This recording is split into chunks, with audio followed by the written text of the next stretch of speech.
Seguimos esta interesante conversación con Miguel Mejía, secretario general del Movimiento Izquierda Unida. Estábamos en Venezuela. Ahora nuestro Rubén lo amigo y quiere meter hermano para Rubén hondo ahora. Tejeda quiere hablar de la izquierda dominicana. Y le va a preguntar. Aquí está de moda porque están prohibiendo que la gente gire a la izquierda. Pero yo quisiera saber, yo lo recuerdo con los años 80, Rubén, pero hace 90, ha sido una solución la prohibición del giro a la izquierda. Ajá.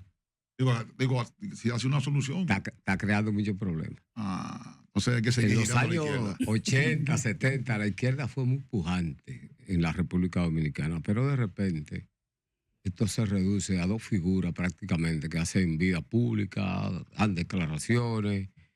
Es el caso suyo y el caso de Narciso Isaconde. No, pero aquí hay gente, escúchame Rubén, que hace aporte desde el Estado, que son de izquierda. Roberto Casá en el Archivo General de la Nación. Sí, pero, oye.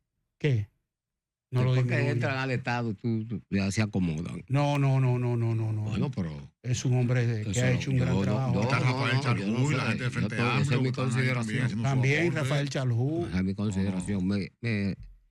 Mi pregunta viene porque usted ve que en Nicaragua tenemos un presidente de izquierda. Tenemos en Brasil a Lula. Tenemos a Petro en Colombia. Y tenemos varios presidentes que han surgido. Sin embargo, en la República Dominicana la izquierda se ve muy disminuida. ¿Qué ha pasado con el movimiento izquierdista en la República Dominicana? Que esa florescencia que tenía en los años 80, 70, 90, prácticamente ha desaparecido. Bueno, lo primero es que Balaguer comía, desayunaba y cenaba con un muerto de la izquierda. Y los que podían estar vivos eran tenazmente perseguidos, apresados. La cárcel estaban llenos de presos de izquierda. Entre ellos tú. Y otros deportados.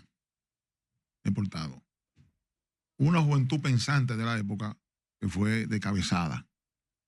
Amín, el Moreno, una serie de líderes de izquierda, de idea de izquierda, que Balaguer, con su intolerancia, muchos lo han querido calificar de que el padre de la democracia, que el padre de la intolerancia. Los opositores a él fue que lo validaron, lo bendijeron así. Bueno. En el Congreso Nacional. Bueno, entonces viene una generación en un contexto de metamorfosis que muchos no logran entender los cambios que se están produciendo en el mundo y se produce una atomización. La sociedad dominicana a partir del 78, con la llegada del gobierno de Antonio Guzmán, del PRD, que cumplió con la amnistía y la libertad de los presos y el retorno a los exiliados, la sociedad entra en una nueva etapa. Y muestra de eso es que yo estoy aquí con una chaqueta y una corbata conceptualizando con ustedes. Eso antes no, el estado de cosas que existía aquí no se podía permitir, porque incluso la ley de la anticomunista era una ley que tú no podías ni siquiera leer una literatura de Marx, de Engels, de Lenin. Te incautaban los libros. Te incautaban los libros, que era por ley, estaba prohibido. Y la libertad de tránsito y de asociación estaba muy limitada. Era parte de la intolerancia que se vivía en la época. Entonces, el mundo ha cambiado y la lectura que tenemos desde la izquierda no es homogénea. Aquí, lo que nosotros llamamos nuestros compañeros del alma y de arma, no tenemos una visión común ni de la realidad nacional ni de la realidad internacional. Eso hace que entonces tengamos caminos diferentes, nos respetamos, nos reconocemos, y entonces hemos ido perdiendo la vocación de poder y hemos ido reduciendo espacio, y con esa lectura distinta, unos sobrevivimos de una manera y otro de otra. Nosotros ya a partir del 78 hemos entendido de que los problemas del país son tan profundos que no podemos afrontarlo desde una óptica meramente ideológica. Hay que afrontarlo dentro de la realidad, del contexto de la realidad socioeconómica del país, y en función de eso levantar un programa nacional que se corresponda con las exigencias de la sociedad dominicana. Y en ese programa nacional, entonces, hay que plantearse una unidad amplia, diversa y plural. Hay una franja de la izquierda que todavía sigue creyendo que la unidad tiene que ser meramente ideológica, inspirada en el manifiesto del Partido Comunista o inspirada en la hoz y el martillo.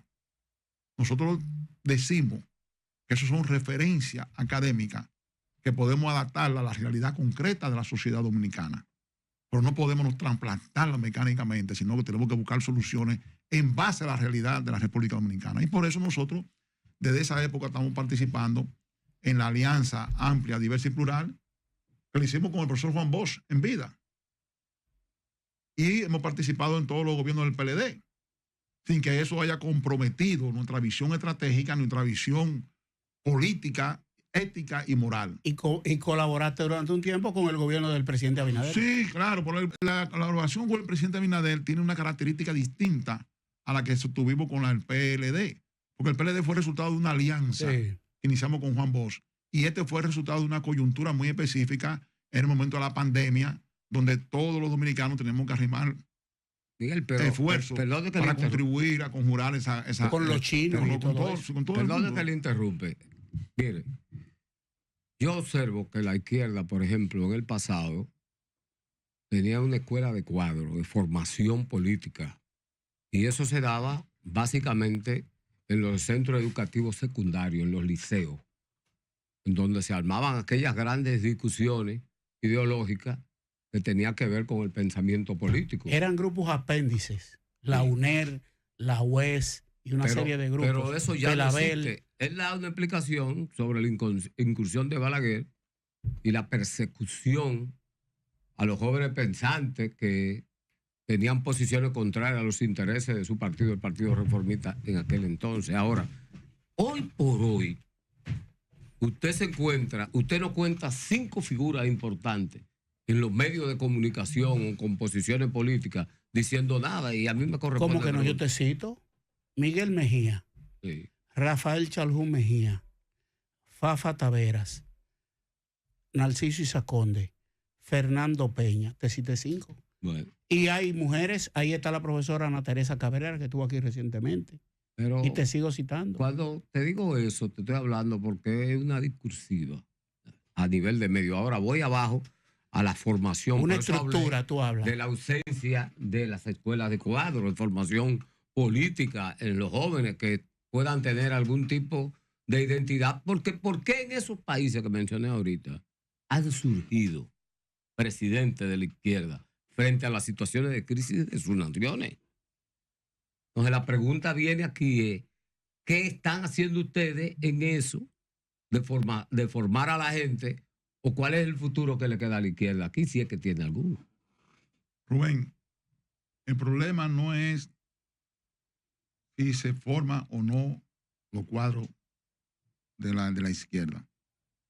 Se ha hecho una gran inversión en la formación de cuadros, tanto en escuelas locales como en escuelas internacionales. Nosotros duramos más de 10 años enviando todos los años a la escuela Ñico López, que es la escuela de formación política del Partido Comunista de Cuba, con nivel universitario en Cuba. Nosotros ya tenemos, ayer se fueron 3 miembros de nuestro partido a un seminario que hace el Partido del Trabajo, que cogobierna en México.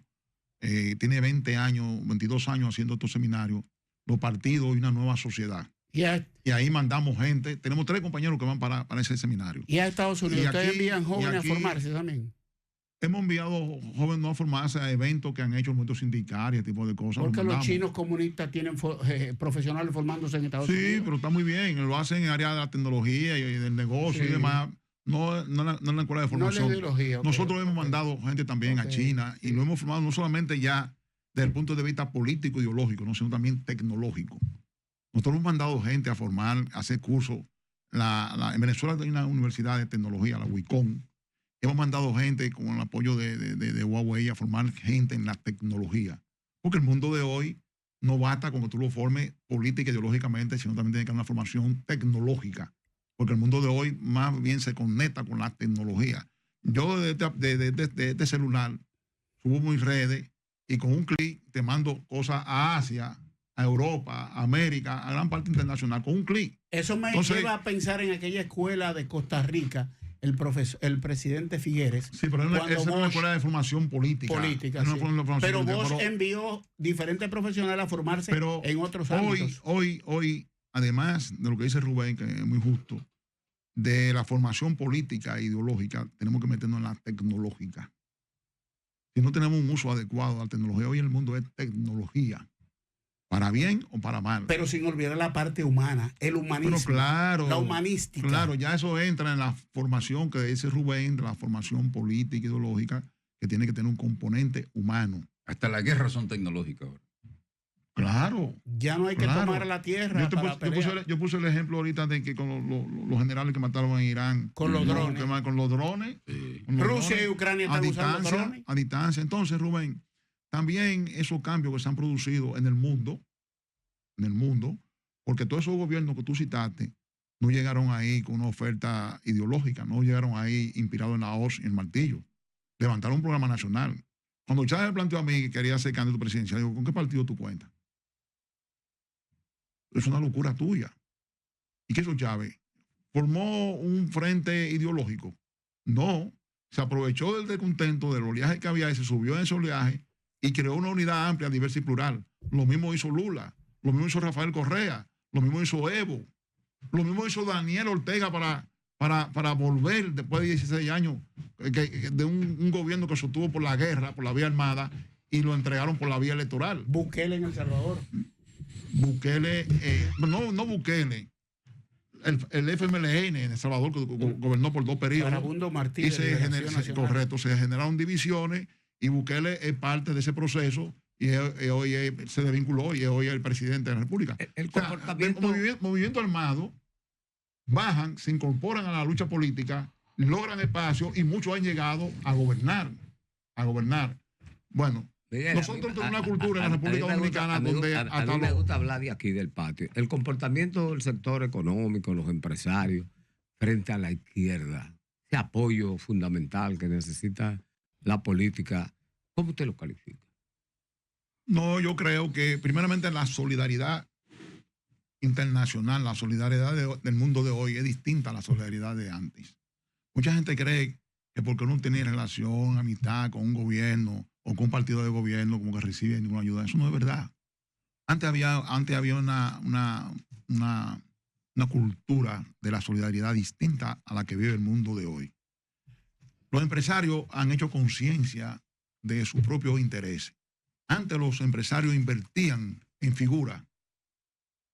Y antes las figuras que eran políticas, desgraciadamente, en un proceso de degeneración, los que eran políticos han terminado siendo empresarios, los empresarios han terminado siendo políticos, porque los empresarios que invertían en políticos no se sentían expresados ni garantizados, y entonces han decidido participar ellos directamente en la política.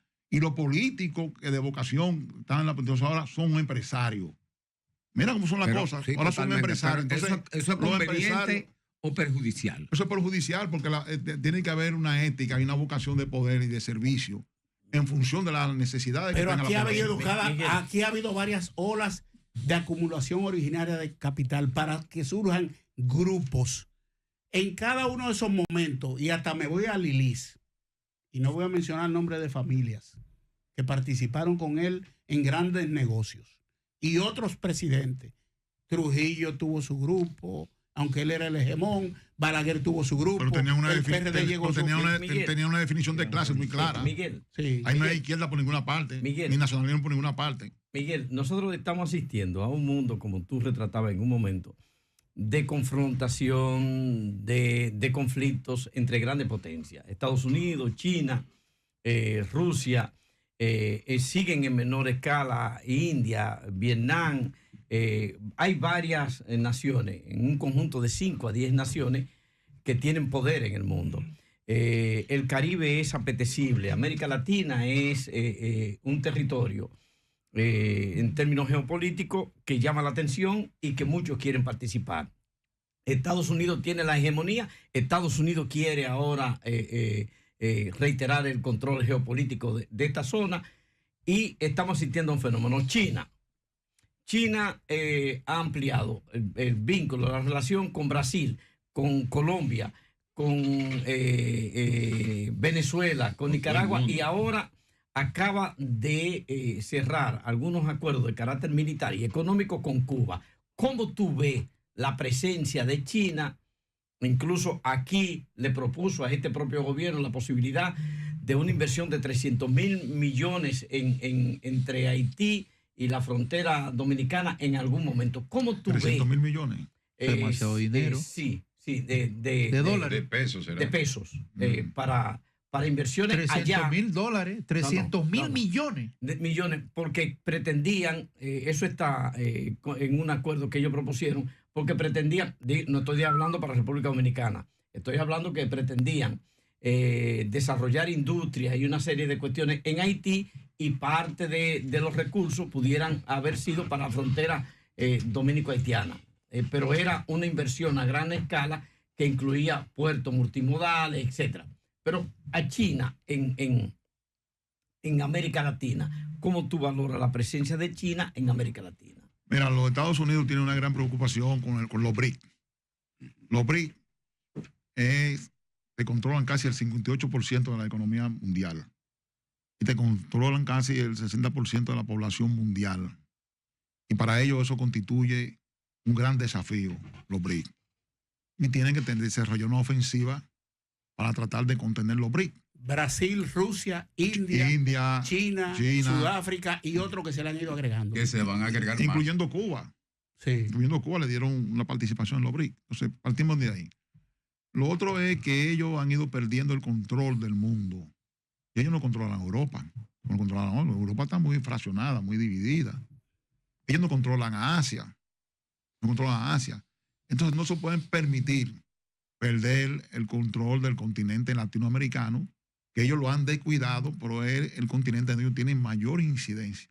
Por eso esa ofensiva que tienen en el continente latinoamericano y en algunas regiones de Latinoamérica como Centroamérica y el Caribe, es parte de tratar de ganar parte del terreno perdido con esas acciones económicas, políticas y militares. Hay una guerra comercial. ¿Tú crees que eso pase a otro nivel?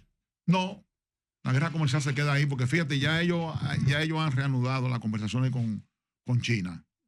Ya TikTok se va a producir una reunión próximamente en Seúl entre Xi Jinping y Donald Trump. Sí. Donald Trump lleva a la política lo que son la metodología de su negocio. Él empieza apretando muy fuerte, con aranceles muy altos, para sentar a la gente y luego transarse. ¿Sí? Y ellos van a terminar repartiéndose el mundo en pedazos. Pero ahí está el complejo militar industrial de Estados Unidos.